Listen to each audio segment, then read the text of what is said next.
So here we are in 2016, celebrating the 60th anniversary of the ordination of women and the 40th anniversary of the first clergy women delegates to General Conference. In 1956, at General Conference in Minneapolis, Minnesota, the Methodist Church allowed full clergy rights for women to 27 Methodist clergywomen.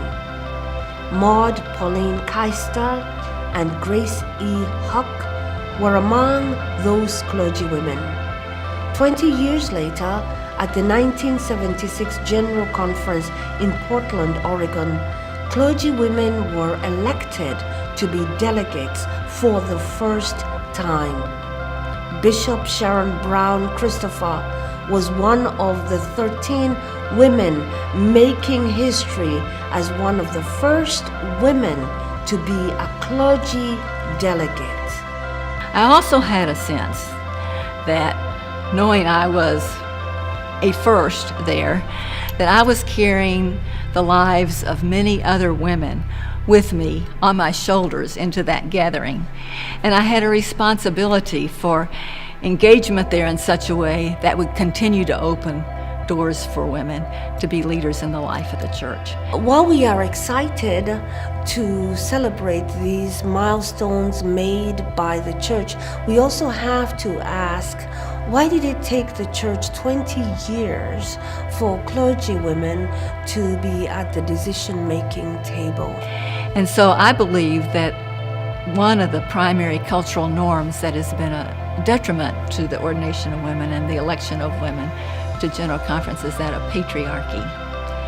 And patriarchy has something to do with the assumption that maleness is the norm, it's the standard, and it breeds a sense of entitlement and superiority. So anything that is not male or white male is objectified and stereotyped. And when our hearts close, there's no room for God's Spirit to work within us. And so closed-heartedness has been a part, I believe, of the context that has made it difficult for women to move through ministry in the life of the church. In those 20 years, countries in Africa such as Kenya, Sierra Leone, and Cote d'Ivoire gained their independence. The first man walked on the moon, and Nelson Mandela was sentenced to life in prison. All these significant events happening in our world, and still, clergy women were not elected to be delegates at General Conference. And if there's anything I've learned, it's this. It's wisdom from John Wesley, who said, "Though we may not think alike, can we not love alike? And though we may have difference of opinion, can we not be of one heart?"